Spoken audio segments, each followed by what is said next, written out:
Getting your own draft beer at home is easier and cheaper than you might imagine.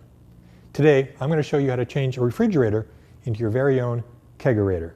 Kegworks sells kits to convert almost any refrigerator into a Kegerator, from homebrews to Guinness, so it's easy for you to get your favorite beer on tap. The only things you'll need that Kegworks does not provide are the drill and the screwdriver.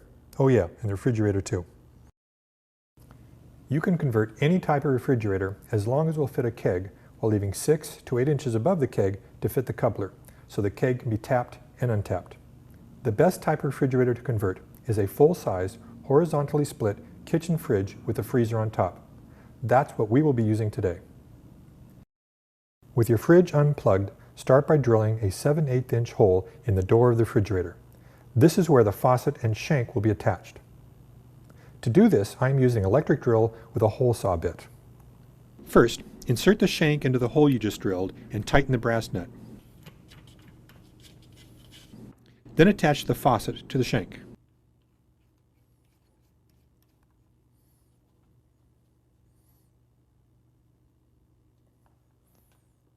Now, insert a washer into the hex nuts on both ends of the beer line jumper and fasten hex nuts to the back of the shank and the top of the keg coupler. Different brands of beer will require different keg couplers. I'm using a US Sandkey keg coupler, which will fit 99% of all beers brewed in North America, like Miller and Budweiser. Grab your CO2 tank and screw on the CO2 regulator. Make sure this connection is very tight. To get your CO2 from the tank to the keg, you will need to connect using an air line. To do this, simply fasten one end of the line to the nipple on the side of the keg coupler and one end to the nipple on the regulator and fasten with screw clamps. Be sure the faucet handle is pushed back and the air shutoff valve on the regulator is in the off position. Open the cylinder valve completely. Fit the coupler onto the keg flange and turn clockwise until secure. Depress the coupler handle to tap the barrel.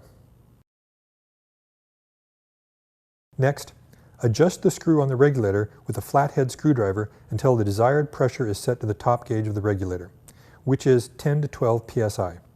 Once you have adjusted the regulator, open the regulator shutoff valve to send CO2 to the keg.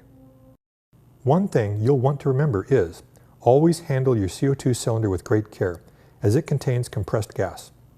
So be sure not to drop or shake it, and always store a CO2 cylinder upright when dispensing beer. And now for the hard part. We're ready to pour a nice pint. And that's how easy it is.